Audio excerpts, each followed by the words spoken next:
Ligeia by Edgar Allan Poe. Chapter 1. A Beautiful Wife. I cannot remember how, when, or where I met Ligeia. It was a long time ago, and my memory is not good. But I think I met her first in a large old city near the Rhine in Germany. She told me that she came from an ancient family. But I never knew the family name of the woman who was my friend, my partner in my studies, and finally my wife. Why did I never discover her family name? Perhaps because she did not want me to find out. But I cannot remember. I remember one thing very well.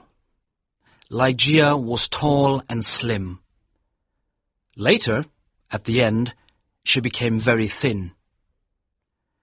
How can I describe her quiet, aristocratic movements or the strange softness of her footsteps? If she came into my office, I only knew she was there when I heard her voice, or when she put her white hand on my shoulder. She had a beautiful face, but it was not a classical kind of beauty. There was something strange about it. I have often tried to understand it. Was it her pure white skin or her thick black hair? I looked at her long, delicate nose many times. It was perfect. I looked at her sweet mouth. How soft and red it was. And when she smiled, her teeth were white. Then I looked into her eyes. They were much bigger than normal eyes. Sometimes, when she was excited, they looked like a deer's eyes. They were black with long black eyelashes and black eyebrows. But as I looked into them, I realized that they had a strange expression. I thought about it for many hours, sometimes all night. What was the expression in those eyes? I wanted to know. Many times I thought I almost had the answer, but then it was gone. Ligeia was very determined. She was always calm and quiet, but her determination showed in her eyes. It shone like a terrible energy, and sometimes it frightened me. Ligeia was very clever. She was excellent at Latin and Greek, and she knew many other languages perfectly. She never made a mistake. She was also a student of science and mathematics. When we were first married, I often asked her for help with my studies, and we worked together. But after she died, I was alone. Without her, I was like a child in the dark. When she first became ill, she did not come to help me as often as before. She lost weight, and her skin became pale and transparent. When I saw that she was dying, I felt desperate. Ligeia resisted death with all her energy. She was determined to live. I watched in agony as she fought for life. I knew she loved me, but I only understood how much she loved me now that she was dying. She held my hands and said that she was devoted to me. I cannot talk about it now, but let me say that her love for me was part of her determination to live. On the night she died, she suddenly got out of bed and cried, "Oh God, must I die? Must I lose my fight with death? No, I can't die like this." But my dear Ligeia died. I was so sad I could not stay in the old city by the Rhine. For a few months I travelled around, then I bought an old abbey in an isolated part of England. This dark, sad place expressed my feelings of loneliness, but I decorated it with beautifully coloured curtains, carpets and ornaments. I said to myself, perhaps the bright colours will make me feel happier. Unfortunately, they did not. I began to drink too much. But I do not want to speak about that time of my life. I will only say that one day I married Lady Rowena Trevanion of Tremaine. My new wife had blonde hair and blue eyes. She was very different from my first wife. But how could I ever forget Ligeia? Chapter 2. A Fight with Death. I took Lady Rowena back to a room high up in the tower of the Abbey, where we lived for the first month of our marriage. The room was very large, with an enormous window made of glass from Venice.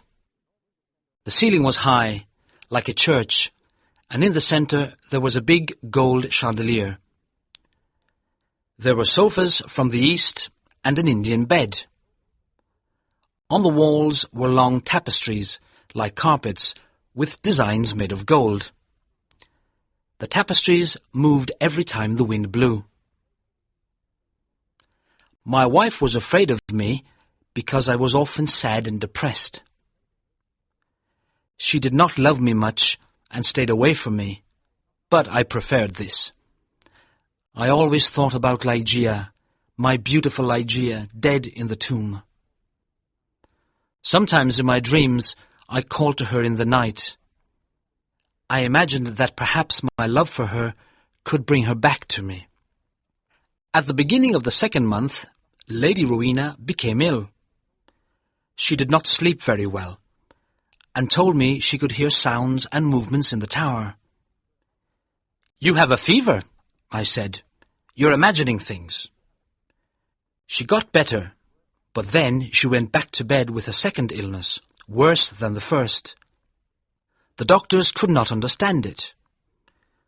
Again, Rowena began to hear little sounds and movements in the bedroom, and they frightened her. One night, at the end of September, she woke up suddenly. I was sitting on a sofa by her bed. She whispered to me that she could hear sounds and see movements, and there was a frightened expression on her thin face. But I saw and heard nothing. "It's the wind," I explained. "You can see the tapestries moving in the wind." But her face was white with fear, and she nearly fainted. I remembered that there was some wine on the table on the other side of the room. As I walked under the light of the chandelier, a strange thing happened. I felt something invisible pass me, and on the carpet I saw a shadow, almost the shadow of a shadow. I decided to say nothing to Rowena. I poured out a glass of wine and gave it to her. Then I sat on the sofa and watched her.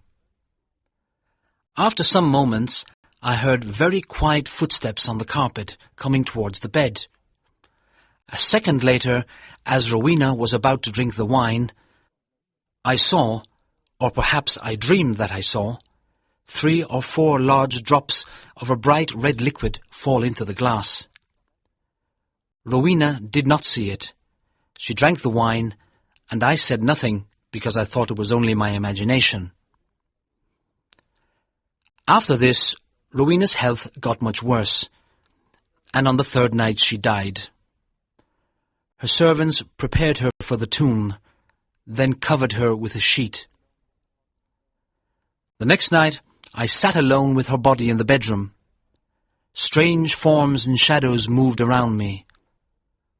I looked nervously into the dark corners at the moving tapestries, and I felt frightened.